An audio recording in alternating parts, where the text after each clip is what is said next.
Well, being a growing system, we face a lot of challenges with all the additional students, and we are actually making steps forward towards handling some of that growth. We're building a new school. We just went through the bid process and it was just awarded, and so we are going to be building a new school out in the Tony area, and it's going to serve the Harvest and Madison Crossroads, Tony, and Sparkman Middle School areas. And it's going to be an intermediate school. And what we're going to do is the fifth and the sixth grades, the fourth and the fifth grades from Harvest and from Madison Crossroads will come out of those two schools to alleviate the growth problem there and the overcrowded problem. And we're going to take the sixth grade out of Sparkman Middle School to alleviate some of the overcrowding there. And so the new school will house 4, 5, and 6 for that area. So we're real excited about that. That if everything goes well, which we're planning for it to be open in the 26-27 school year. So it'll be open in the fall.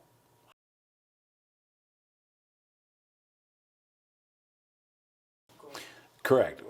We've had capital meetings with our board members, and there's other things in store. One of the things that we're looking at is we are reinventing our career tech programs here.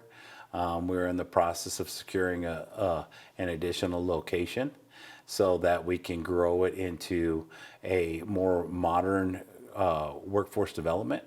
And so we're real excited about that. There'll be more of that to come shortly. But at the board meeting last night, we approved moving forward with that plan as well. We are going to have to put some learning cottages on some of our campuses just because it is the quickest way to deal with some of the overcrowding. But we want to limit that as much as possible. We prefer not to have learning cottages, which are portables. But it's a necessity. We are looking at the possibility of some other schools in some areas, as well as some additions to some of our schools.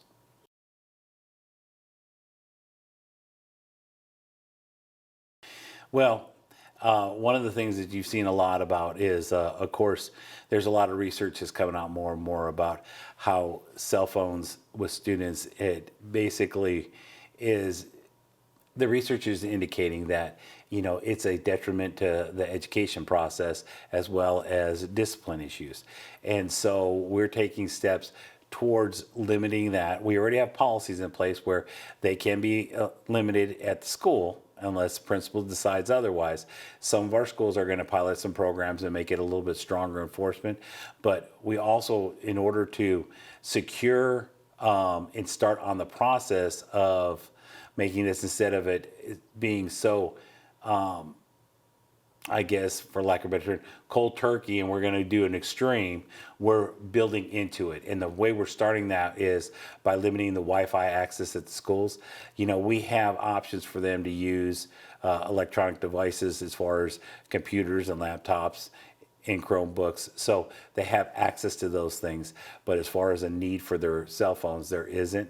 So we are going to limit the Wi-Fi usage and not allow them to be on the network there, which will also help with a lot of the academic structures that we need for the internet usage as it is. So that's a big thing right now, and this is the beginning steps into a larger solution. We're going to pilot some other programs at a couple of our schools and see how they go to determine what course we're going to take in the future. So there's also going to be some limits as far as how the phones are utilized in the classroom as well. So, like I said, this is the first steps in a solution of looking how we're going to deal with the cell phone usage at schools. Got it. And so do you think there'll ever be a point maybe where cell phones will be kind of banned in some of the schools? When you say banned, that means that there won't be any usage at all.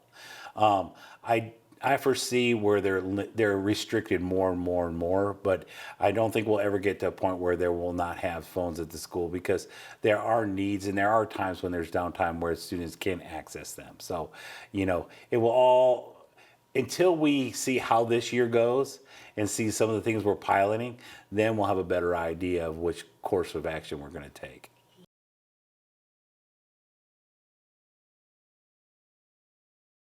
Well, I think with the legislation that's come out, I think it's a law that due process rights were already being followed. So I think it's just a way the legislators are trying to strengthen what has happened, because I think that there may or may not be districts across the state and nation that aren't actually trying to do and follow the correct course of action and the due process rights for both teachers and students.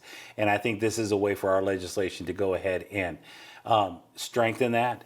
You know, we do follow the due process rights for both teachers and for students. So this to us isn't as much of a imposition or it's more of, it's just a way for our legislations to strengthen that, and we're already following those, so we don't see it as a critical implementation like other districts may or may not. I don't want to speak for them, but for us, this is just, we're already doing a lot in this order, in this addressing this issue, and so it's not going to add to that.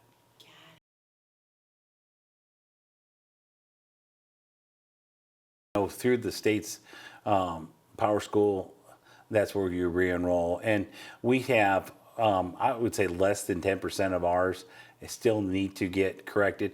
We were meeting actually this morning and finalizing our plans for how we're going to address that, so that when parents do show up with students, how we can get them enrolled while they're at the school and get everything moving quickly. Because the sooner we can get them re-enrolled or enrolled, the quicker that we can get them started on their academic journey for the year. Make sure that we have all the correct information, any updated medical information, any update custodial issues, any updated, changes in addresses, changes in phone numbers. There's people forget that, schools have to have contact with the parents for when something arises, and without having the proper information, it makes it difficult for us to get a hold of them. So this just ensures that everybody's on the same page with the correct demographic information, as well as any updated medical. I mean, kids change over time, and so we need to know those things so we can properly take care of the students.